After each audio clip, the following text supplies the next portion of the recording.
to But Are There Dragons, a podcast where two friends pick a book at least one of them has not read and work their way through it a few chapters at a time. I'm your host, Kritter. And I'm your host, Jess. And we're continuing this adventure with The Fellowship of the Ring by J.R.R. Tolkien, with me as the resident Lord of the Rings veteran. And me as a Lord of the Rings first-timer. In this, our 8th episode of Season 2, we're going to discuss Book 2, Chapters 5 through 7. But before we do, I'd like to introduce our special guest for this episode, Kat, who is a co-host on Queers of Time, a podcast focused on the queer aspects of Robert Jordan's The Wheel of Time series, who just so happens to also be a big Lord of the Rings fan. Welcome, Kat. Did I miss anything you'd like to mention for your introduction? You got it perfectly. Thank you so much for having me. Okay, super happy to have you. Welcome. How are things going for you guys before we dive into Tolkien? Any fun happenings for you all lately? It's weird because there's kind of like a drought of Wheel of Time stuff right now. Yeah. And so trying to find, especially like we are specifically a queer Wheel of Time podcast, and so trying to fill in those gaps is interesting. But we're doing we're sort of pivoting to queer books. So like we're fantasy sci-fi books, and we're also doing some movies too. Not necessarily fantasy sci-fi. So that's gonna be fun. Yeah. That's really fun. I love that. Awesome. Jess, how are anything going on with you? Oh, I just keep doing my arts and crafts for all my fun summer plans to ignore the fact that it's February. Yeah, no, I feel that. I'm going to Disney World next week. So I'm very excited about that. I have never in my life been to Disney World, so I'm getting real hyped. Awesome. As you should. Yeah. And of course, like, I've got a Super Bowl party planned, and so go Chiefs. We'll see. I guess by the time this episode airs, it'll be a couple days after. It'll be a couple days after the Super Bowl. Or wait, no, it'll be like a week after the Super Bowl, won't it? Because we're doing this in advance because I'm going to Disney World. Wow. So you guys will all know whether I'm disappointed or not, like, immediately when you listen to this. Anyways, it doesn't matter because today we're talking about Book 2 of The Fellowship of the Ring. Specifically, we're starting with Chapter 5, The Bridge of Khazad-dûm. So we left off last week at Balin's.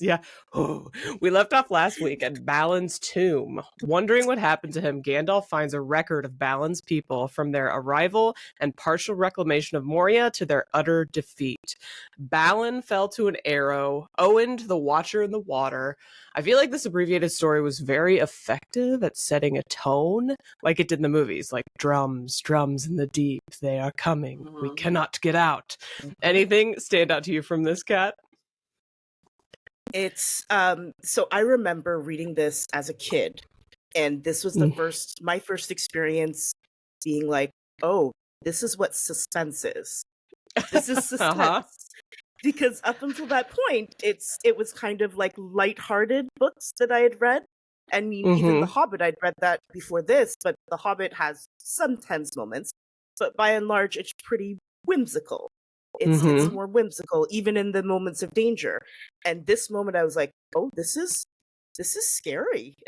Yeah. This is kind of scary. Gandalf's like reading a suspense book to everyone, and everyone's just like, oh god, this is terrible. Yeah. Jess, any standout moments from this?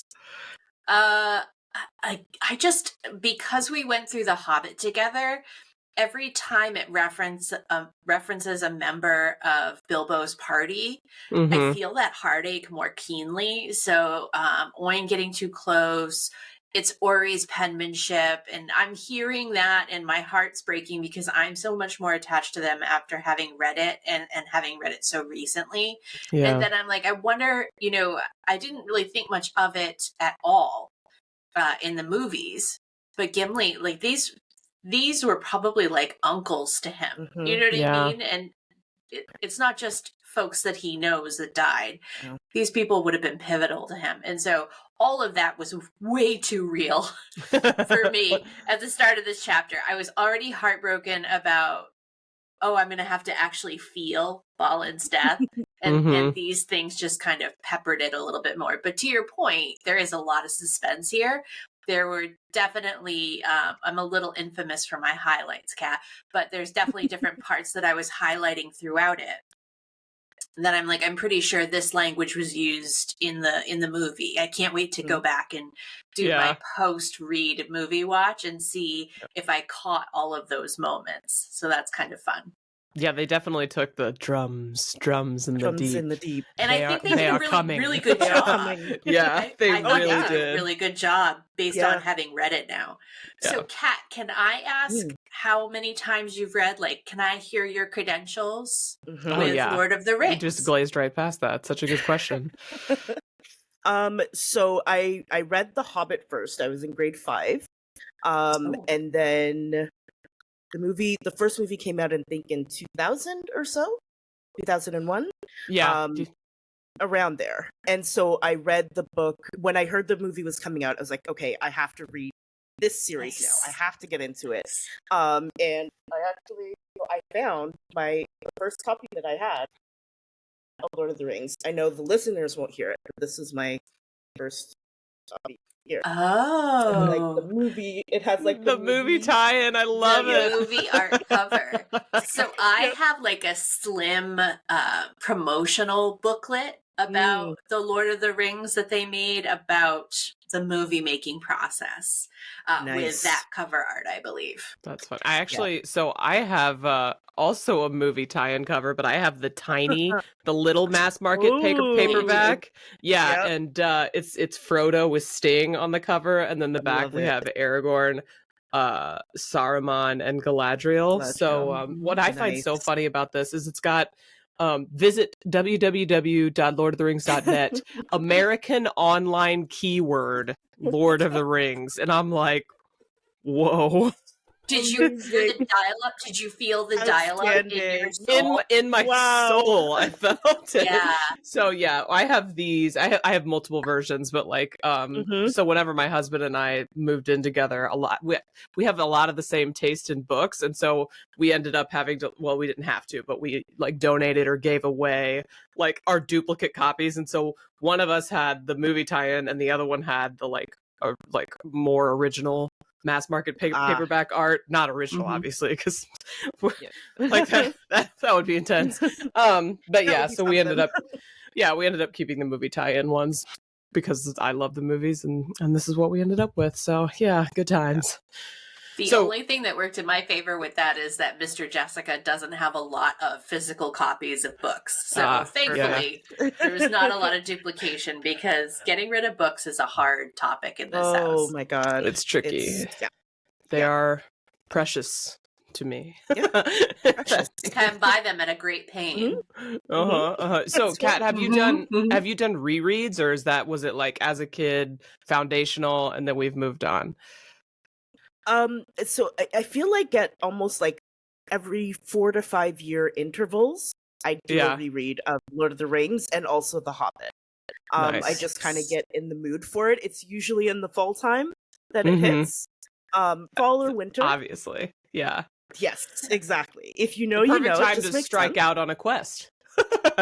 Absolutely. And so it's the last time I read it, probably 2 years ago now. 2 or 3 years. Yeah. So, and just one more piece of context. Are you someone that watched The Rings of Power or no? I have watched The Rings of Power.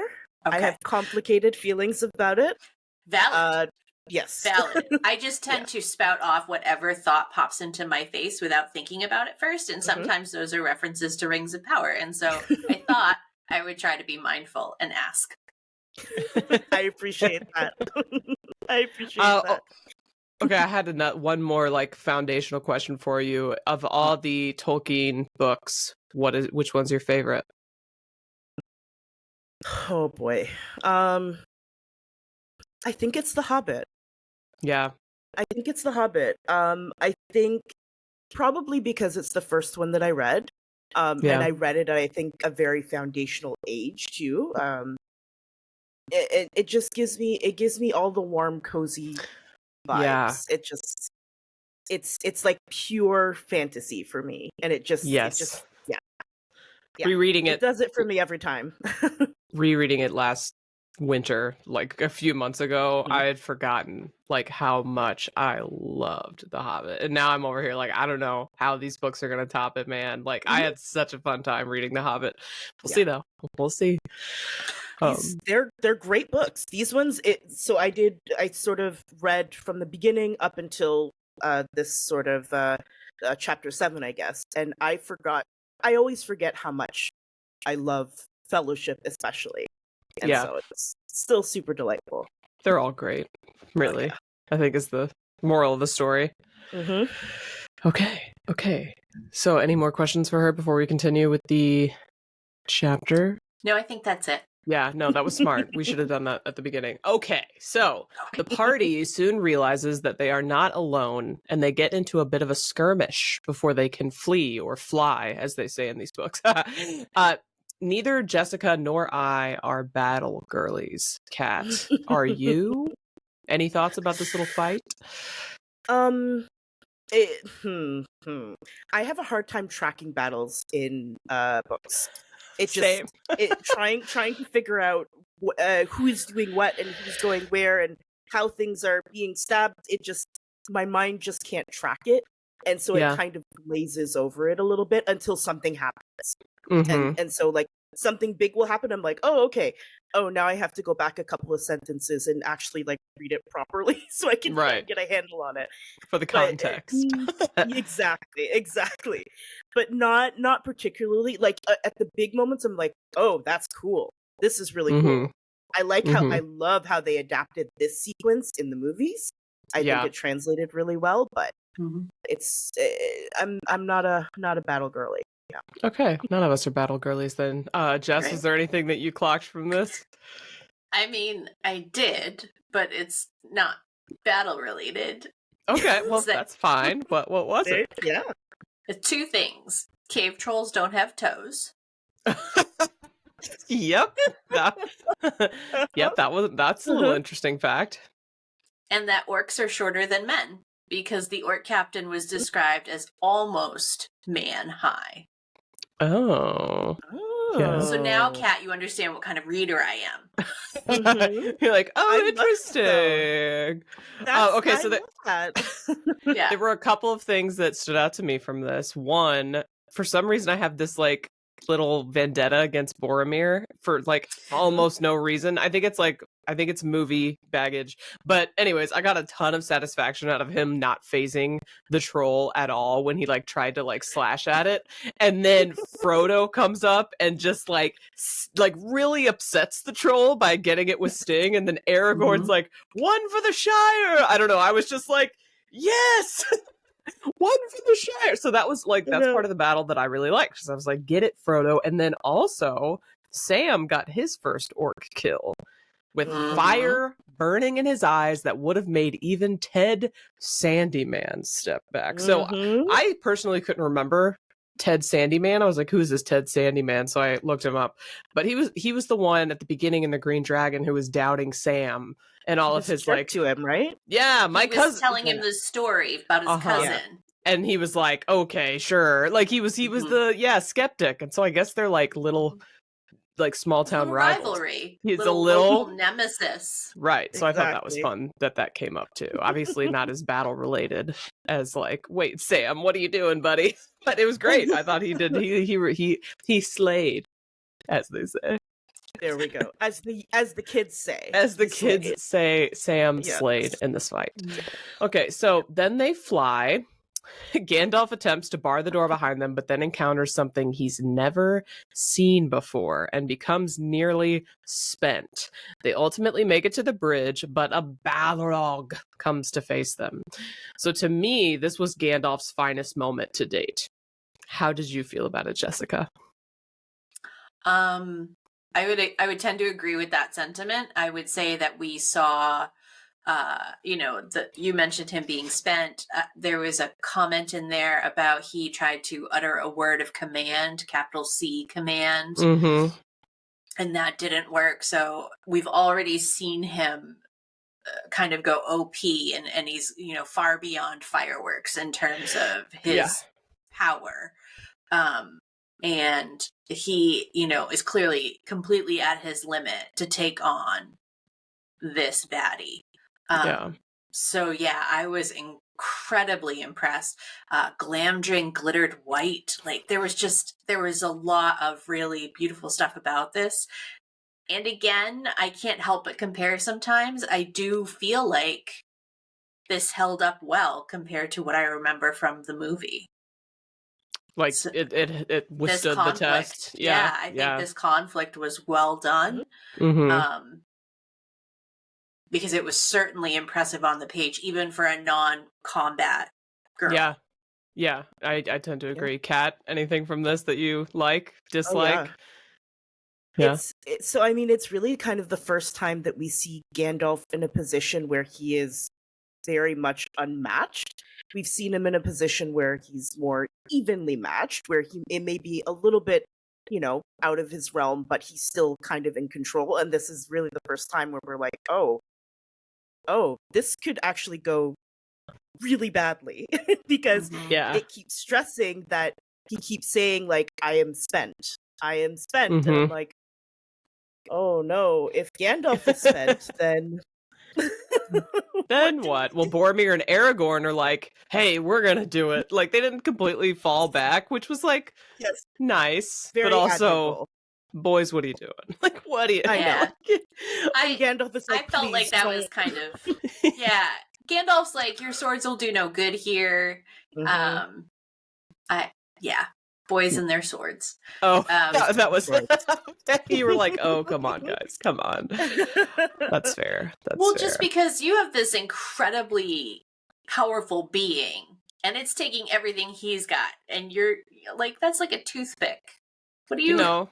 Though in like D&D, you can assist. Maybe they were just trying to assist. Well, and also, to be fair, Boromir's horn did make the Balrog stop for 1 second. It did. He blew that dang horn. Yeah. And it worked for a second. I did highlight one that Mississippi. Too. I was like, ooh, okay, the horn.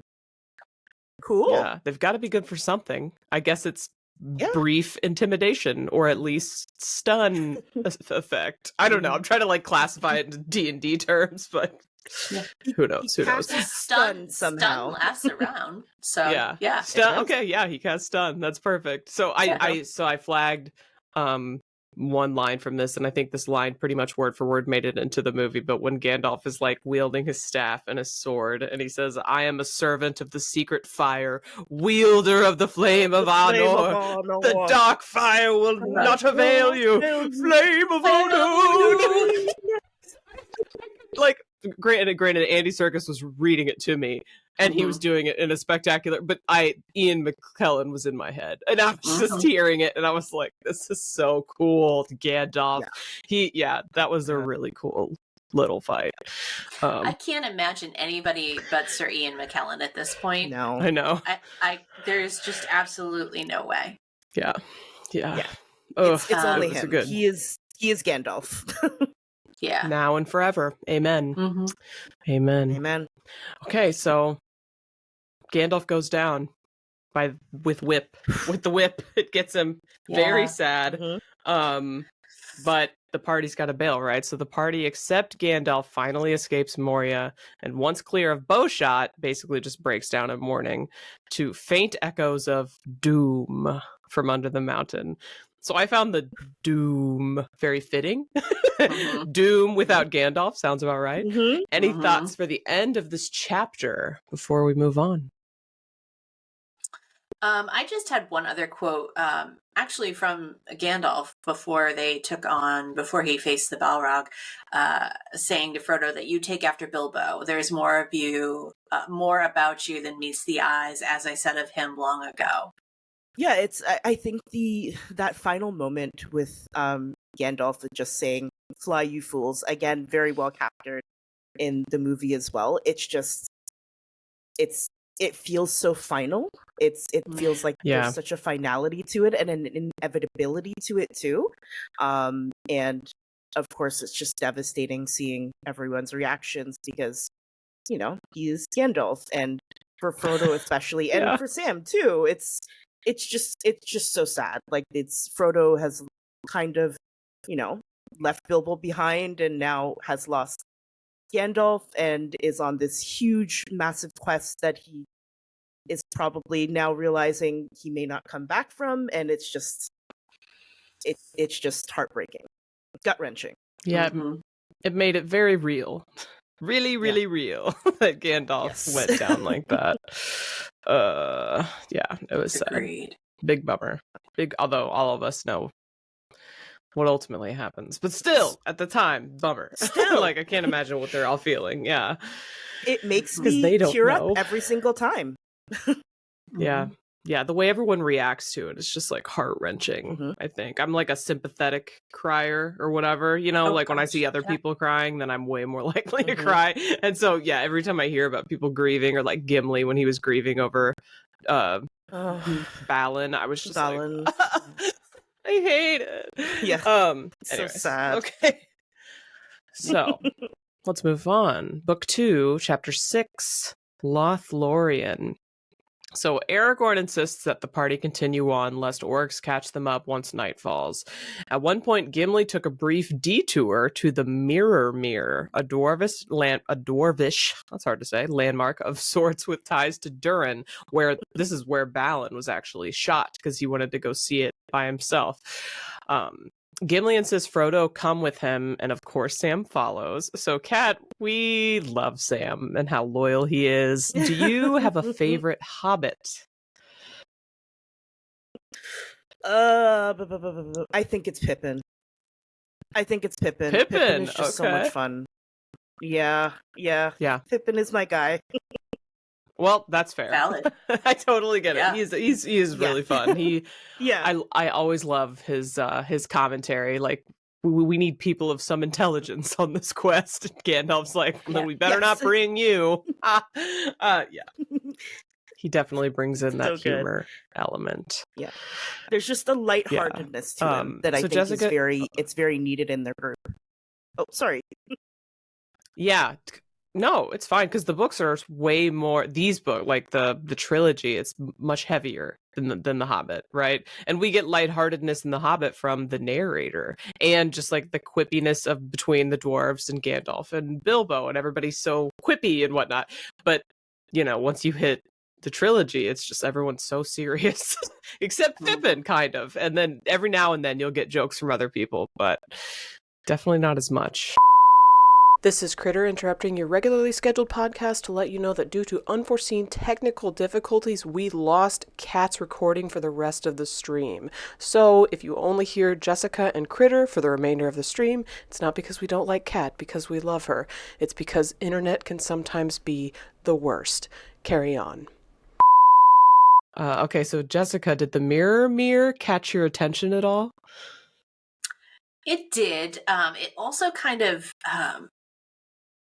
inadvertently made me think of when Sam and Frodo are going to be crossing those weird places following Gollum later on based on the movie. Yeah. So I try not to do that, but that's kind of what that made me think of. So that, for whatever reason, popped up. Related, not related. Because they mentioned like Durin looking in, or like what made you like draw that comparison? I think it was just like the mirror made me think of like marshes, and so marshes put me in the mindset of the three of them trekking through the marshes, you know, through very specific scenes in the movies. Yeah. And then of course the fact that they went there and that was, you know, the site where Balin died is just super, super sad. Yeah. Yeah, just crazy. I had also written down, though, that chapter 6 starts with "and I told you so" from Aragorn. Fair, yeah. So, not to take away from the landmark, but, you know, chapter 6, you know, chapter 5 ends on legitimate heartbreak. And chapter 6 starts with Aragorn going, "I told you guys, we don't want to go into the mines of Moria." And nobody listened to me. That was... Oh, you don't always expect that from Aragorn. The snark. Well, I don't know if I would call that snark. It might have just been more frustration than anything else. Like, gosh dang it, guys. Right. I knew that was gonna suck. I said I had a bad experience in there. You guys didn't listen to me. Yeah. Oh, that's a good point. Shouldn't have passed over. Shouldn't have passed over that. Okay, so after more travel, Legolas points out that Frodo and Sam were struggling, and Aragorn apologizes profusely for not tending to wounds they'd taken in the battle before then. So he goes Dr. Quinn, medicine woman, on them, and in the process discovers Frodo's mithril shirt, which delights him. Jessica, I'm wondering, at this point, could Aragorn be more dreamy? Maybe. And I only say that because I feel like the movie introduced the love between Arwen and Aragorn already. So you were already viewing him as a love interest. Uh-huh. And, you know, all we've seen is he was standing next to her. Right. Yeah. Nothing narratively has told us that they are involved. So really, all of my interactions with Aragorn have just been with him being a ranger, and the long lost heir of Isildur. Those are suitably dreamy things. He's got mad skills. Suitably dreamy. Yeah, I Yes. guess that's true. It comes equipped with all the things you would expect a ranger to be able to do. Perhaps. I think, I mean, but that's just frosting, I guess. You know, his real core shows through with things like he disagreed on the call to Moria. But when they were all grousing about not, Gandalf wasn't figuring out the password fast enough, he told them that they, should have faith in Gandalf. He's still dreamy, even though they haven't dangled a love interest in front of me. And I'm fine with that. Just the integrity. He's got incredible skills. He does have that, I don't know if it's a troubled past, but kind of. He's not necessarily had it easy. He definitely clicks a lot of the typical hero boxes for me. Yeah. Brooding, skilled, athletic, smart. Yeah. Yes. And also the integrity piece. So like I was saying, the fact that he, once a orphan. Yes. A classic. Yes, it is. He just needs somebody to love him. Yeah. And I'm here to apply for the job. But anyways, he's a really stand-up dude. I have no problem with the fact that we don't technically really see him with another love interest, because that just leaves room for me. That's just an opening that I can happily walk through. Right, so the party stops for the night, and Legolas tells them of Lothlorien and sings them a song of the Lady Nimrodel. So Jessica, did you have any thoughts on this particular song? I thought the song was interesting. I got really excited about Legolas being excited about the water. I got really excited for Legolas getting pumped up. So we've talked about how a lot of times the elves are portrayed in a very stoic way in the movies. And so whenever they deviate from that, it always kind of stands out to me. And so he was genuinely excited. And for him to be singing a song, this was out of character from the Legolas I've known so far. Yeah.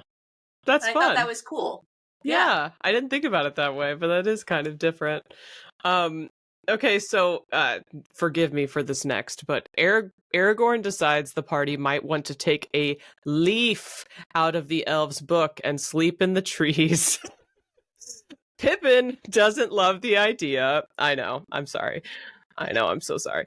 Pippin doesn't love the idea, and Legolas suggests he dig a hole in the ground and dig swift and deep lest he get caught by the orcs. So I took this as dry humor, which I really appreciated coming from Legolas. Kind of like, Jess, you were like, wow, it's an elf being excited. Well, for me, it was like, wow, this is an elf being hilarious.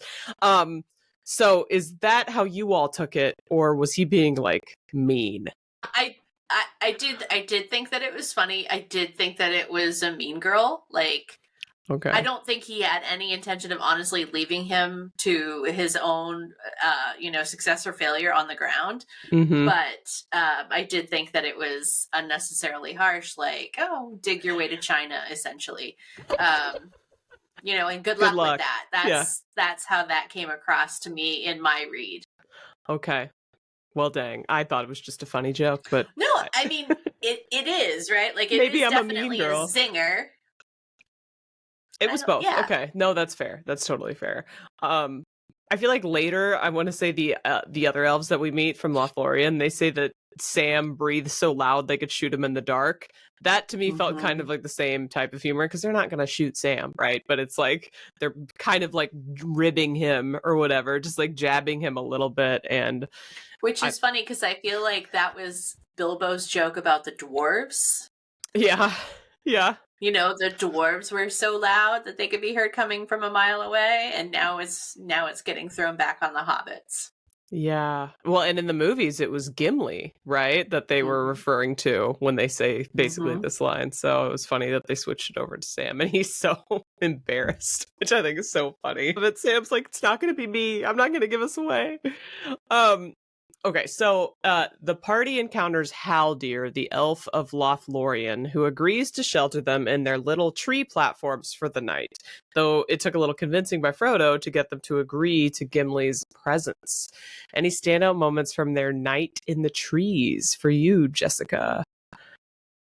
I really like Haldir. I think he might be my favorite elf so far. Wow, okay, why? Because he seems like the most level dude. He does not seem, Legolas's daddy is a little problematic. Mildly, yeah. Mm-hmm. Mildly. Elrond is pretty cool, but also kind of lofty. Haldir seems like a regular kind of salt of the earth elf. Sure. Salt of the earth. Yeah. Leaf of the tree, comes across, if you will. Yeah. Leaf of the tree. You're not going to let that dad joke go, are you? Sorry. But they're tree elves. Okay. I don't know. They are tree elves. I just felt that when you come upon as an elf, I would have expected to see a little bit more, unfortunately, a little bit more prejudice for a multi-race party. Yeah. And I thought that, all things considered, Haldir wasn't as biased against the different members of the party as I thought he would be. So I thought that just started him off on a really good foot, at least. Oh, that makes sense. Yeah, I was surprised that Frodo was the one who was doing the persuading also when it came to letting Gimli join them. And that they eventually relented. They did get Second Supper out of the deal, so that was also something I took note of. Yeah, we love a Second Supper on Butter Their Dragons. Like, they happen only ever so often, but they're always lovely. I think it was Farmer Maggot we got a Second Supper. Spectacular night.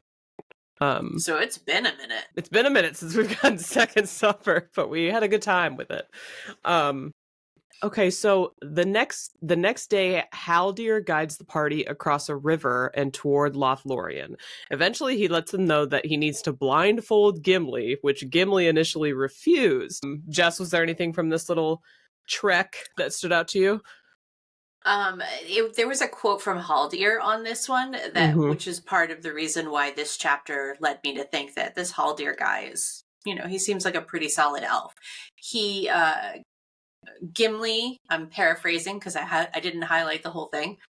Gimli makes a comment about how we're allies with a common enemy, and yet you're still finding the need to blindfold me is ridiculous. And Haldir replies, indeed, in nothing is the power of the Dark Lord more clearly shown than in the estrangement that divides all those who still oppose him. And so if you're not paying attention, sometimes I don't, I am a woman with mixed attention span, depending on the day. I read this and I had to go back and I had to reread it because I think that it's a really powerful sentence. Because if you think about it, that's it's akin to, that was the greatest trick the devil ever played to convince man that he didn't exist. It's the same kind of thing, right? Keep your enemies divided so they can't unite against you. That level of insight being dropped in that sentence. And I just thought it was brilliant. Yeah, and it's interesting to me too that Gimli protested and he's like, I've never sided with Sauron ever, like the enemy ever. Why would you think I was untrustworthy? But that just reminded me of the revelation in the Council of Elrond that Sauron was courting the dwarves from under the mountain. And so it's just kind of like, it's not completely true that you're just totally shielded from any influence, right? Because they were like, what do we do? They weren't just like, we're not going to do it. They were like, we need counsel because I'm not sure, right? And so I think I don't want to say there was some merit to not trusting Gimli because like everybody's obviously being influenced in different ways. There are groups of men who are sending horses to the enemy too. So it's not just the dwarves. But yeah, the times they were rough and that breeds suspicion. It was just tough to see. But eventually, obviously, they got to unblindfold, which was a relief, I think. Okay, so... And then there was just one other thing in this section, Critter, I wanted to bring up. Yeah. Haldir refers to Lothlorien as an island. So this is a concept that was floated, I think, by Elrond when we first jumped into the book 2 part of Fellowship. Talking about Rivendell and the Shire as islands where, I'm inferring, but islands where the enemy doesn't hold sway, but eventually they're fighting and they will lose. And Haldir echoes that sentiment here about Lothlorien also being, a bastion of light, but they are an island surrounded by the enemy. So just that echo caught my attention. And there's these pockets where good is holding out. Yeah. But they seem to be more and more remote from each other. Yeah. So the chapter, it ends with them finally reaching Cairn Amroth. And Sam describes the feeling of being there as like being inside a song. And Aragorn is lost in a fond memory, clearly about Arwen, and then he leaves the hill hand in hand with Frodo, never to return again. Tolkien does a really good job with beautiful and sad. Like this balance that he has, and Aragorn keeps being the one to me that's like representing this sentiment for a few times throughout this book. So Jess, how did you feel about this ending? I thought it was great. My favorite passage is around here. The hill of Amroth, because I can't remember, is it Cairn Amroth? Yeah. So when he had gone and passed again into the outer world, still Frodo the Wanderer from the Shire would walk there upon the grass among Elanor and Nifredil in fair Lothlorien. So, just a very flowery way to say that in his mind, when he, daydreams, this is the place that he goes to. And I just thought it was gorgeous. Yeah. Just very lovely. Yeah, it was beautiful. Okay, so that's the end of the chapter. We're moving on to Book 2, Chapter 7, The Mirror of Galadriel. So this city sounds absolutely stunning if you like trees. We've got the silver-barked, tall, wide Malorn trees that have golden leaves in the winter that apparently only grow there. And the living spaces for the elves seem to be seamlessly integrated with the trees. Would you want to live in Lothlorien, or is there somewhere else in Middle-earth that you would prefer? I think I would go with Rivendell over Lothlorien, and I'll tell you why. Okay. The Lothlorien elves make it very clear that they miss the ocean. And you know what? So would I. Okay. Rivendell's not like on the ocean, but is it, I guess it's closer? Not, but it's closer, and then in one of these chapters, I think it was Mary was talking about there are pockets of elves beyond the Shire who are close to the water. Yeah. And it makes me think of that roving band of elves that was kind of patrolling around the Shire loosely at the beginning of the book. Yeah. I think I love trees. I'm a trees girly. And so Lothlorien would probably be my pick, at least among the realm of the elves. But I always just kind of go back to the Shire, and it's like, how stinking idyllic, right? Like peaceful, like it would be very small town life. So I can see, like Belle in Beauty and the Beast, I might eventually get like an itch and want to wander. And so If I had to decide, I'd probably pick Lothlorien just because it's like out there and beautiful and magical. But I would always probably want to go back to the Shire and at least visit because it sounds like a really good place to live. So we want to be Gandalf, is what you're saying. I want would to love, trek to I would everywhere. love to be Gandalf. Yeah, just perfect solution, honestly. Okay, so when Galadriel and Celeborn learn of Gandalf's death, the elves all begin mourning him. Celeborn expresses frustration that Gandalf led them into Moria, where the Balrog was, but Galadriel kind of defended him, noting that needless were none of the deeds of Gandalf in life. Those that followed him knew not his mind and cannot report his full purpose. So I feel like that statement goes for those who read about him too, because he is pretty mysterious to us sometimes. Jess, did you appreciate that it seemed to me like Galadriel really did seem to know Gandalf, like who he was, what he was about?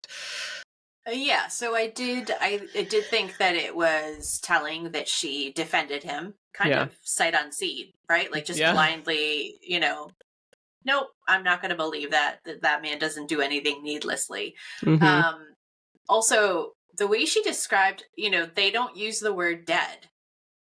Galadriel states that there's a gray mist about him and the ways of his feet and of his mind are hidden from me, which clearly I've seen the movies, so I am, hoping for that comeback. And I can't wait to see what that looks like in print. But it definitely jumped off the page at me that, she never once referred to him as dead. And she seems to me to be the brains of the operation. She says that she's the one that first summoned the White Council. She seems like a very powerful figure. So if she thinks that Gandalf knows what he's about, then I feel pretty comfortable taking her word for it. We believe her. A powerful queen. We stand. So Gimli, when he addressed her, actually got real flowery, calling her more fair than all the jewels that lie beneath the earth. So did this surprise you, Jess? It felt like a pretty quick attitude shift to me after all the back and forth between the dwarves and the elves. Yeah, so it did, but at the same time, the book immediately answers the question, why does Gimli love Galadriel so? With a sentence. The way that Galadriel spoke of his homeland, speaking the terms in Dwarvish as opposed to Elvish, immediately endeared her to him. And so in the movies, I'm left to assume that it's just because she's so pretty and so awe-inspiring. But this hits so much better that it's, that she has an appreciation of his homeland and respects his culture enough to speak of his homeland in its own terms. And that is just chef's kiss to me. We love to see it. We have this thing that we call literary umami on the podcast. So Galadriel here says, your quest stands upon the edge of a knife. Stray but a little, and it will fail to the ruin of all. Oh, sorry, I'm going to do my best Cate Blanchett here. Yet hope remains while all the company is true. So then she just stares them all down, looking into their souls. How would you have handled that one? I think that I probably would have been kind of enamored and then be like, oh, wait, what was the question? I think that probably would have been me in that moment, because that's what that's my run home to mama when I'm nervous. I'm like, I was squeaking. I didn't hear you. I'm sorry. What'd you say? I like to believe that I'd be more like Legolas and Aragorn. Okay, we're in a staring contest now. Don't look away, Kritter. You've got this. But, who knows? I've never been in the presence of Galadriel. I mean, you're pretty bold. I bet you would. I don't like the idea of looking away, even though I'm sure it was intense to the extent that obviously it didn't actually happen, but it would have been intense.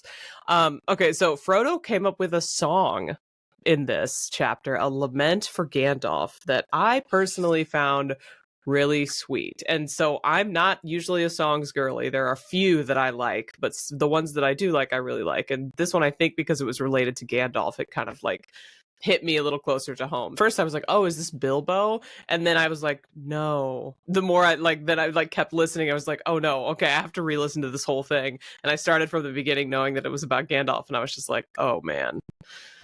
Good for Frodo. Like, ugh, it hurt a little bit. Jess, how'd you feel about it?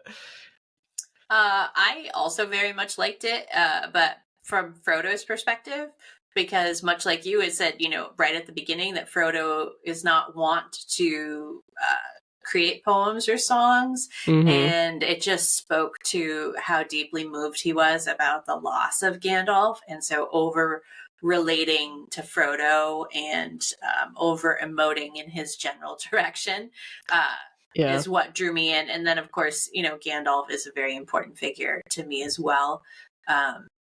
So, yeah, but I came at it from the Frodo side of the mountain instead of the Gandalf side of the mountain is all.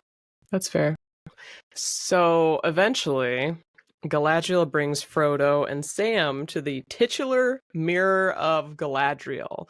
Sam peeks in first, wanting to witness a bit of elf magic, but he does not like what he sees. Any standout visions? Yeah, so this was hard to read. And because I don't know necessarily the metaphysics of her mirror, if it's the possible future or the guaranteed future, it really put me in mind of Flicker Flicker. Okay, yeah, Wheel of Time reference. So, yeah, just the same kind of mechanism. And granted, it's just one instance, right? But that, for whatever reason, that's all I could think of, and how upset he was. Eventually she offers to let him go, and he goes, no, I'll go home by the long road with Mr. Frodo, or not at all. And just, my guy, you are too precious. I know. Also, Ted Sandyman came up again, which I thought was funny. Yes. Except for that it wasn't funny because he was chopping down trees in the Shire. Yeah. And Sam was obviously got super irate about it, our gardener. I thought that was, it wasn't funny. It was really cute and precious that he wanted to protect the trees. And that Ted Sandyman was going to catch it hot if he came home, and it ended up being that way. So I don't know. Just reading this passage, I realized, and I already knew, but I just love our environmentally friendly king. Like, you got to respect somebody who's going to protect the environment like that. Well, and it definitely did the comparison piece, like, of their small world. Like, this was the small scope of their world, and the kinds of things that would matter to Sam that would dominate his entire perspective 6 months ago. You know what I mean? Like, that would have been an all-encompassing thing, and the world is so much bigger than that for them. So it was a great contrast from that as well. Like, they're on this incredibly challenging, dangerous mission, and otherwise he would just be worried about, Ted Sandyman, his local nemesis. Yeah. Okay, so after Sam looks in the mirror, Frodo looks in the mirror. He thinks he sees Gandalf, then second guesses himself because the figure is wearing white.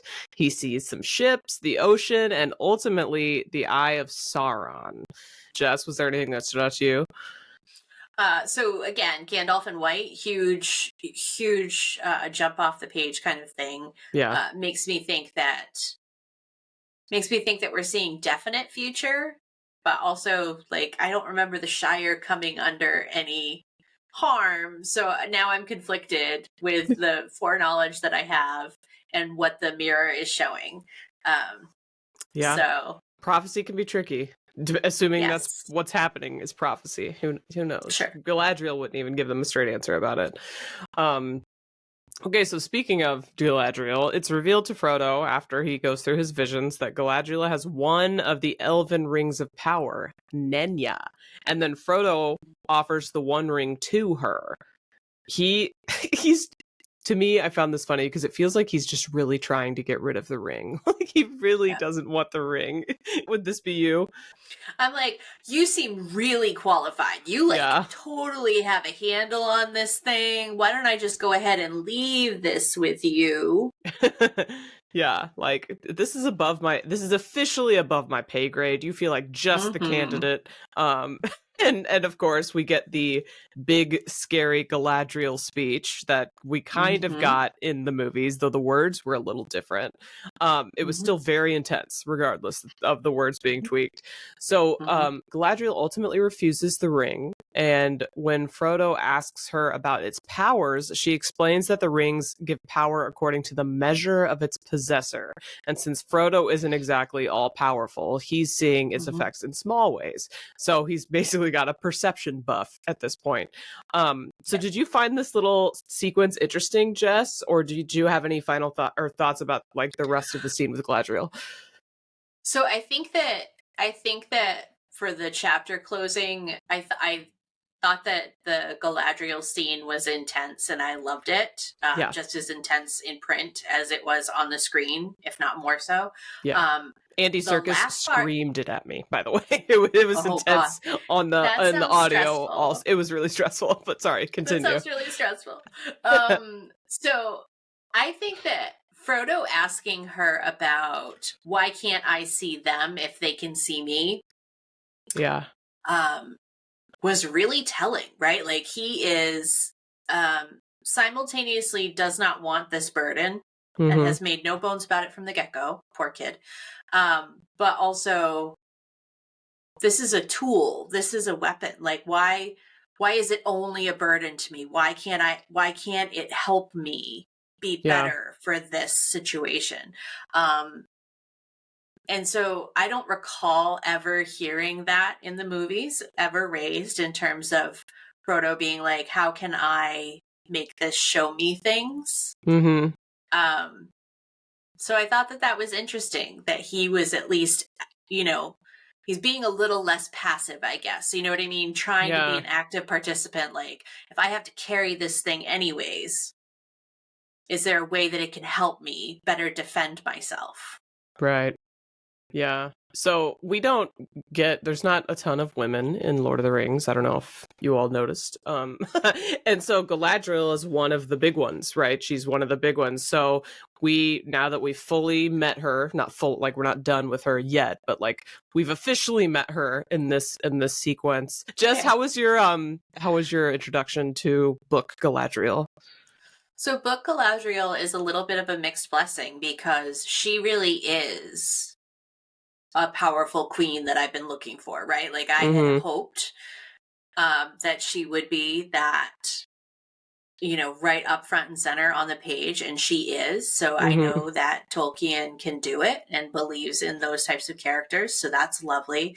I started thinking about it the other day. I think the only female I've read on the page is Lavinia Sackville Baggins. Like, I don't know that we've had any on-page interactions with any other females. Yeah. To this point. Like with dialogue. And that's tough. Yeah. Like Arwen is introduced, but we see her from afar. That is it. Yeah. She's not even singing. Yeah. So that's tough. So Galadriel is all that in a bag of chips, and I love it. Don't get me wrong, I love it. But it does make me go, oh, it's going to be a boy fest for a lot of the rest of the trilogy. And it's just kind of stings a little bit because I know that he can do it. I feel like she resonates for me. Yeah. She's just very present and powerful and unapologetic. Not something I would expect from something written 75, 80 years ago. Yeah. So it's a little bit gives with one hand, takes with the other, I guess.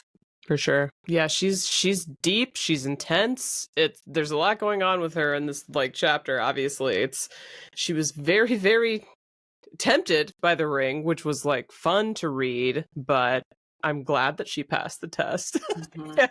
Who knows what would have happened if she didn't. But yeah, it's she's complicated for me. I don't think I would put her anywhere near the top of my favorite Lord of the Rings characters, just because obviously her appearance is so brief. And she doesn't do anything she does. Well, I don't want to spoil the next read, so I'm not going to. But Thank you. You're welcome. So anyways, she is complicated. I'll just leave it at that. Okay, so that's it for these chapters. Do we have any overall final thoughts before we pick our MVP?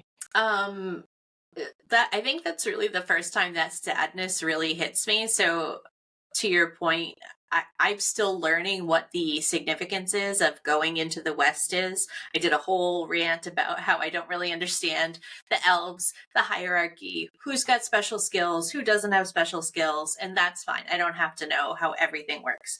But I think that Lothlorien highlights that this is a significant time of change for the world itself, kind of above and beyond the enemy. You know, Lothlorien drives that home more than even say Rivendell has so far. Yeah. And then, you know, the sadness of losing Gandalf, the sadness of Aragorn leaving. You know, though Galadriel kind of ends on a bittersweet note, even though as someone who hasn't read the Silmarillion, you know, at this point, the reader probably doesn't understand the significance, but can feel this seems weighty. Yeah. And just we're almost through this book. So yeah. That's what struck me at the end of this, and like the next batch of reading, and we're done with the Fellowship. Yeah. Okay. So we've got a tradition where we pick an MVP from the chapters we've read for each episode. Cue the music. Who would you name as your MVP this episode? We would like you to know that Kat picked Samwise Gamgee for her MVP. Even though you cannot hear her, we could hear her, and this was our reaction to her pick. Okay, I love that. Anytime Sam gets MVP, I'm happy because he's my fave. He's such a supportive guy. Okay, Jess, who would you pick? Well, I also was gonna go Gandalf, but now, you know, that does follow your heart, man. Be true to yourself. So I'm actually going to I'm gonna pivot to Galadriel because I think that her interaction is short but pivotal with every member of this crew. Okay. And I say that as somebody who still doesn't understand Galadriel's full background. But the fact that she tempted them all and they all passed, gave the boys a glimpse into the mirror and withstood the last temptation of the ring. These are all very important, significant things, I feel, in this journey, in this quest. So I'm going to give it up for our girl Galadriel. Wow. Okay, so this is going to be, we're all going to have a different pick because I think this series of chapters, even though he was only in one of the chapters, this was peak Gandalf. I think Gandalf dominated these chapters for me, just because it was the most epic thing he's ever done on the page, and I loved every second of it, and I thought the prose was great. I thought if there is a fight that I am hanging on word for word, you know it's a good fight. And he sacrificed himself for the party just generally. So all of those things combined make me pick Gandalf, like without hesitation, no doubt in my mind. I think he was just inspirational and incredible in the scene, in this sequence. So he's my pick. Gandalf for the win. Terrific. Okay. All right. Well, that's it for us for tonight. So we would ask that everybody for next week read Book 2, chapters 8 through 10, which should be the end of Fellowship, which is wild. So we would like to say thank you so much for tuning into episode 8 of season 2 of But Other Dragons, and that is brought to you by your hosts, Jessica Sadai and Kritter XD. Please don't forget to follow us at But Other Dragons on YouTube, Instagram, and TikTok, and But Dragons Pod, just one T, on X. You can also find your hosts on social media as Kritter XD or Shelf Indulgence. That's it for us today. We continue to workshop catchphrases for season 2, so let us know on social media how you feel about this one. But go now with good hearts. Farewell, and may the blessings of elves and men and all free folk go with you. Bye. Thank you so much, Kat. Bye.